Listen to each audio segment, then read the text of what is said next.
नमस्कार, मैं अनूप कुमार और आपका इस चैनल पर स्वागत है। साथियों, इस वीडियो में हम लोग बात करेंगे विधायिका के बारे में, लेजिस्लेचर के बारे में। हमने शब्दावली का एक प्लेलिस्ट बनाया है, इसमें ये वीडियो अपलोड हो जाएगा, प्लेलिस्ट में ऐड कर दूंगा मैं। अगर आप पहला ये वीडियो देख रहे हैं शब्दावली वाला प्लेलिस्ट का, तो आप उसे जरूर देखना इस वीडियो के बाद। तो हम लोग इसमें बात करेंगे विधायिका का क्या मतलब है। जब हम कोई किताब पढ़ते हैं तो किताब में जैसे पढ़ते हैं तो उसमें विधायिका, कार्यपालिका, न्यायपालिका ऐसे शब्द आ जाते हैं और इसका हम तात्पर्य नहीं जानते, इसका मीनिंग अर्थ नहीं समझते हैं, तो हमें ब्रॉडर सेंस में व्यापक अर्थ उसका समझ नहीं आता। तो इसलिए शब्दावली को आपको ध्यान से देखना है। तो मैं आपको इस वीडियो में विधायिका के बारे में ही बताने वाला हूं। सबसे पहले हम लोग इसमें बात करेंगे कि विधायिका का इंग्लिश रूपांतरण है ये लेजिस्लेटर, ये तो आपको पता ही है, लेजिस्लेचर है ना, लेजिस्लेचर। इसको आप ऐसे समझे कि विधायिका, विधायिका तो हमने लिख ही दिया, और फिर ये कार्यपालिका, कार्यपालिका एग्जीक्यूटिव, और उसके बाद न्यायपालिका जुडिशियरी। ये तीनों आते हैं जब भी कोई चीज पढ़ते हैं किताब में कुछ भी, तो ये तीनों एक जगह पे आ जाते हैं। तो इसका अर्थ हम लोग समझ लेते हैं विधायिका का क्या है, और कार्यपालिका के बारे में भी थोड़ा सा समझ लेंगे। तो देखिए, विधायिका, आप संसद का नाम सुने हैं, संसद भवन दिल्ली में है अपना, संसद, पार्लियामेंट। तो विधायिका का मतलब होता है एक ऐसी संस्था, ये संस्था है एक ऐसी संस्था जो कानून बनाती है, जो कानून बनाती है, जो कानून बनाती है। कानून बनाती है मतलब इसको हम ये भी बोल सकते हैं कि विधि का निर्माण करती है ना, विधि का निर्माण करती है या विधि बनाती है। देखिए, जब आप समझ लेंगे ना तो अलग अलग शब्द आप खुद लिख सकते हैं, है ना। कानून, विधि, नियम, नियम। आप ये भी देखा, अधिनियम आपने सुना, अधिनियम, तो अधिनियम भी बनाएगी, नियम बनाएगी, अधिनियम बनाएगी, कानून बनाएगी, विधि बनाएगी, संविधान में संशोधन कर देगी, है ना। जो हमारा संविधान है, भारतीय संविधान, जिसमें 395 अनुच्छेद है, तो उसमें संशोधन भी कर देगी। तो ये कौन करेगी? ये कार्यपालिका नहीं कर सकती। संशोधन का काम विधायिका करती है, कानून बनाने का काम विधायिका करती है, विधि का निर्माण, नियम, अधिनियम, ये सब कुछ विधायिका के हाथ में आता है। और कहें कि मूर्त रूप में दिखेगा कैसे विधायिका? विधायिका तो चलो ठीक है, हम ऐसे समझ रहे हैं, इसका मूर्त रूप बताइए। तो इसका मूर्त रूप है संसद। संसद में जो भी हम इलेक्शन होता है तो चुन के लोगों को भेजते हैं, उसमें आपने ये भी देखा राज्यसभा। अगर हम संसद के भाग देखें तो संसद के 3 भाग है, एक तो लोकसभा है, उसके बाद एक राज्यसभा है, और एक राष्ट्रपति होता है ना, प्रेसिडेंट। तो अब देखिए, ये जो लोकसभा है इसका तो डायरेक्ट चुनाव होता है, प्रत्यक्ष चुनाव होता है, प्रत्यक्ष, है ना, डायरेक्ट चुनाव होता है। राज्यसभा का हम प्रत्यक्ष चुनाव नहीं करते, जो राज्य की विधानसभा होती है वहां से चुन के भेजा जाता है, तो ये अप्रत्यक्ष होते हैं, अप्रत्यक्ष होते हैं। राज्यसभा के जो भी सदस्य होते हैं ना, वो राज्य का प्रतिनिधित्व करते हैं, आपको ये ध्यान रखना है। और राष्ट्रपति भी अप्रत्यक्ष है हमारे देश में। अमेरिका में राष्ट्रपति का चुनाव डायरेक्ट होता है, प्रत्यक्ष होता है, लेकिन हमारे देश में राष्ट्रपति क्या है? अप्रत्यक्ष रूप से चुना जाता है, क्योंकि हमारे देश में संसदीय शासन प्रणाली अपनाई गई है। लेकिन अमेरिका में क्या है? अध्यक्षात्मक शासन प्रणाली है, वहां प्रेसिडेंशियल फॉर्म ऑफ गवर्नमेंट है, लेकिन हमारे यहाँ पार्लियामेंट्री फॉर्म ऑफ गवर्नमेंट है ना। तो पार्लियामेंट्री फॉर्म ऑफ गवर्नमेंट जिस भी देश में रहेगा वहां राष्ट्रपति को अप्रत्यक्ष रूप से चुना जाता है, ठीक है, याद रहेगा। यानी कार्यपालिका, सॉरी ये देखिए विधायिका, विधायिका का मूर्त रूप क्या है? संसद। इस संसद का 3 भाग है। अगर कोई कानून बनाना है तो इस तीनों की इसमें सहमति चाहिए, तीनों की सहमति चाहिए। आपने अगर मान लो संविधान में संशोधन करना है, जो हमारे देश में जो संविधान है, भारतीय संविधान, अगर संविधान में संशोधन करना है, कोई अमेंडमेंट लाना है, तो संशोधन करना है तो इस तीनों की इसमें जरूरत होगी, है ना। तो आप इस बात को समझे कि विधायिका का मतलब है कानून बनाने वाली संस्था, और इसका जो मूर्त रूप है वो संसद है। केंद्रीय लेवल पे आप ये कह सकते हैं कि केंद्रीय लेवल पे तो भाई संसद है, लेकिन राज्य के लेवल पे क्या है? तो राज्य के लेवल पे है विधानमंडल, विधानमंडल। और ये जो विधानमंडल है ना, ये 2 होते हैं, विधानमंडल का दो इसका 3 भाग हो जाएगा विधानमंडल। देखिए अब इसमें क्या होगा? विधानसभा, विधानसभा, उसके बाद हो गया विधान परिषद, विधान परिषद, और एक हो जाएगा राज्यपाल, राज्यपाल। पाल। अब यहां गौर करिएगा तो आपको पता चलेगा संसद में 3 भाग है, विधानमंडल में भी 3 भाग है। अगर संसद को अगर आप दूसरा नाम देना चाहें तो आप यहां पे इसका नाम दे सकते हैं केंद्रीय विधानमंडल, केंद्रीय विधानमंडल। हमने यहां क्या नाम दिया है, ये राज्य विधानमंडल है, राज्य विधानमंडल है ना, राज्य विधानमंडल है। और ये हो गया केंद्रीय विधानमंडल। केंद्रीय विधानमंडल को हम क्या बदलेंगे, संसद। और राज्य विधानमंडल यानी जो हर राज्यों में, हमारे देश में 28 राज्य है अभी वर्तमान समय में, है ना। तो 2019 के बाद जब हमारे देश में 28 राज्य है, तो ये 28 जो राज्य हैं, 28 जो राज्य हैं, उस 28 राज्य में किसी में विधानसभा है और कुछ में विधानमंडल है। विधानमंडल मतलब 2 भाग, इसका विधानमंडल तो 3 भाग है, लेकिन किसी किसी में क्या है, किसी राज्य में क्या है, किसी राज्य में क्या है कि एक है उसमें विधानसभा और दूसरा भाग हो गया राज्यपाल, यानी कि विधान परिषद नहीं है। ये विधान परिषद नहीं, सब जगह पे नहीं है। अभी 6 राज्य है हमारे देश में, 6 राज्य है जहां पर विधान परिषद भी है, जैसे यूपी में भी है, बिहार में भी है, तो 6 राज्य में ही है। बाकी जो भी बचे राज्य है उसमें 2 ही भाग है, विधानमंडल में 2 ही भाग है, विधानसभा और राज्यपाल।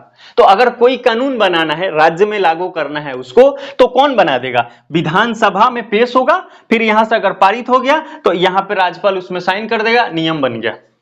तो विधायिका का क्या मतलब है, विधायिका का तात्पर्य क्या है, एक ऐसी संस्था जो कानून बनाती है, जो कानून बना सकती है, जो नियमों का निर्माण करती है, नियमों का निर्माण करती है, संविधान में संशोधन करती है। एक और बात ध्यान रखना है, संविधान में संशोधन यहां ना होगा राज्य में, राज्य इनिशिएटिव नहीं ले सकते, संविधान में संशोधन केवल और केवल संसद ही कर सकती है, ठीक है। तो इसीलिए कहा जाता है कि विधायिका का मतलब है, क्योंकि विधायिका, अब संविधान संशोधन तो यहां हो नहीं रहा, तो इसलिए हम अभी समझने के लिए हम लोग ले लिए कि हाँ, क्योंकि यहां पर हो रहा है संविधान संशोधन, तो संविधान संशोधन केवल संसद में हो सकती है, यानी केंद्रीय विधानमंडल में ही ये पॉसिबल है। शुरुआत वहीं से होगा, इसकी भी जरूरत पड़ती है ना। जब कोई बहुत बड़ा अगर बात होता है, संघात्मक मुद्दा अगर कोई होता है देश में, संविधान में संशोधन करते हैं किसी संघात्मक मुद्दा पे, किसी संघात्मक मामला पे, है ना, फेडरल स्ट्रक्चर हो जहां पे, तो उस समय में विधानमंडल से, राज्य के जो विधानमंडल है उसकी भी अनुमति आवश्यक है ना। 50% अनुमति आवश्यक, 28 राज्य है तो 14 कम से कम, तो इसकी विधानमंडल, राज्य विधानमंडल की अनुमति आवश्यक होती है, लेकिन हमेशा नहीं होती। तो आप ध्यान क्या रखेंगे, अगर एक लाइन में अगर आपको बोलना हो तो क्या कहेंगे, है ना। तो संविधान संशोधन थोड़ा सा हटा देंगे, क्या बोलेंगे, ये विधायिका का क्या मतलब है, ये बोलेंगे विधायिका का मतलब एक वैसी संस्था जो कानून का निर्माण करती है, और वो कानून उसका जो क्षेत्र है, जो भी क्षेत्र है उसमें वो लागू कर सकती है। तो कानून बनाने वाली संस्था को विधायिका कहते हैं, नियम बनाने वाली संस्था को विधायिका कहते हैं, विधि बनाने वाली संस्था को विधायिका कहते हैं, ठीक है, इतना याद रहेगा। और अगर हम इसी रूप में अगर हम बात करें, कार्यपालिका क्या होगी, तो कार्यपालिका, अब विधायिका तो कानून बना दिया, वो घर घर जाके और नियम घूम घूम के रास्ते पे नहीं लगाएगी नियम, उसका काम है केवल कानून बनाना। अब कार्यपालिका का काम है कानून को लागू करना। कार्यपालिका का क्या काम है, इसका काम है कानून को लागू करना, जो विधि बना है, जो नियम बना है उसको लागू करना इसका काम है, ठीक है। तो अब इसका मूर्त रूप बता दीजिए सर। ऐसे कार्यपालिका तो ठीक है, ऐसे पूरा ब्रॉडर हमने समझ गया कि हाँ कानून लागू कौन करता है, तो आपको पता है सरकार लागू करता है, सरकार कानून को लागू कौन करता है, सरकार। जैसे अपने मोदी सरकार सुना है, या भारत सरकार सुना, या किसी स्टेट में बात करते तो यूपी के जो सरकार है, बिहार की जो सरकार है, तो ये कानून को लागू करती है। तो कहेंगे हमने तो सरकार और ये संसद, विधानसभा सब तो एक ही समझते हैं, कि नहीं है। संसदीय शासन प्रणाली में दोनों में स्पष्ट पृथक नहीं होता है, इसलिए कभी कभी ओवरलैपिंग समझ में आता है। आपको दिक्कत होगा तो आप कमेंट में जरूर बताइएगा, एक अलग से वीडियो उस पर हम लोग बनाएंगे। अभी हम आपको ये बता रहे थे, विधायिका मतलब कानून बनाने वाली संस्था, कार्यपालिका मतलब जो कानून को लागू करने वाली संस्था, और न्यायपालिका क्या है, तो एक ऐसी संस्था है जो कानून बनाया गया है, जो नियम लागू किया गया है, क्या वह सही है अकॉर्डिंग टू इंडियन कॉन्स्टिट्यूशन, या कोई भी देश की जो संविधान है उसके अनुरूप या उसका जो प्राथमिक कानून है, संविधान को प्राथमिक कानून बोला जाता है, तो जो प्राथमिक कानून है उसके अनुसार सब कुछ हो रहा है या नहीं हो रहा है, इस चीज को जांच करती है। अगर सही है तो ठीक है, अगर गलत है तो वो कहेगी कि ऐसा नहीं कर सकते, है ना। तो उस चीज को रद्द भी कर सकती है का जो न्यायपालिका है। तो न्यायपालिका का मूर्त रूप क्या है? मूर्त रूप अगर न्यायपालिका का भारत में खोजेंगे तो मिलेगा सुप्रीम कोर्ट, यहां मिल जाएगा आपको हाई कोर्ट, यहां मिल जाएगा आपको डिस्ट्रिक्ट कोर्ट, है ना। सत्र न्यायालय आपने सुना होगा, डिस्ट्रिक्ट कोर्ट, जिला न्यायालय, है ना। इसमें जो भी न्यायालय है ये सब इसमें आ जाएंगे, इसके मूर्त रूप है। तो अब देखिए एक बात को समझिएगा, विधायिका, कार्यपालिका, न्यायपालिका, जो लेजिस्लेचर है, एग्जीक्यूटिव है और जुडिशियरी है, वो केवल भारत में नहीं होती, वो पूरी दुनिया में है। पूरे पॉलिटिकल साइंस में पढ़ना है, लेकिन इसको हम लोगों ने भारत के संदर्भ में समझा है, इसलिए हमने भारत के हमने बात कर लिया है संसद की।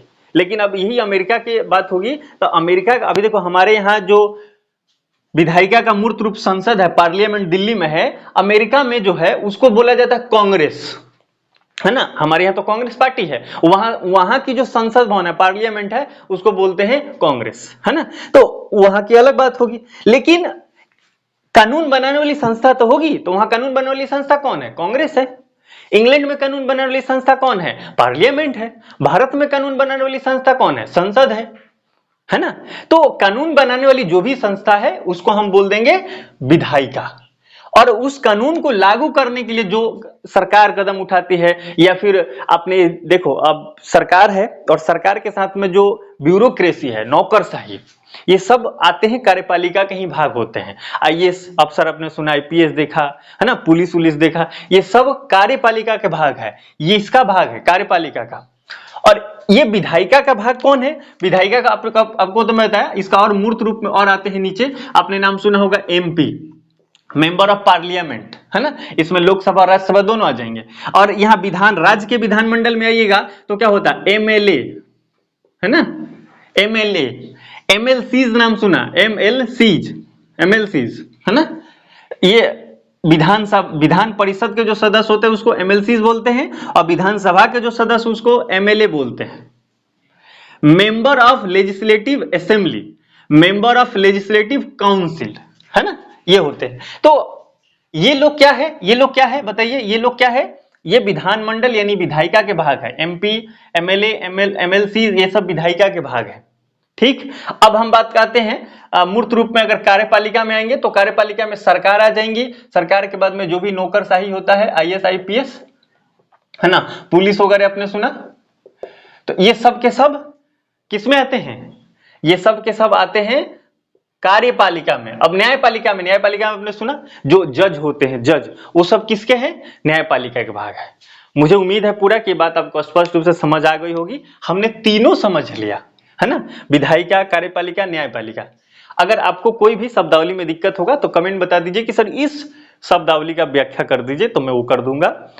आपको वीडियो अच्छा लगा तो लाइक कर दीजिए, चैनल पर पहली बार है तो सब्सक्राइब कर लीजिए। और भी वीडियो हमने शब्दावलियों से रिलेटेड बनाया है, आप प्लेलिस्ट में देख लीजिए, आपने नहीं देखा होगा तो वो आप देख सकते हैं। मिलते हैं अगले वीडियो में किसी इंफॉर्मेटिव टॉपिक के साथ। जय हिंद, जय भारत।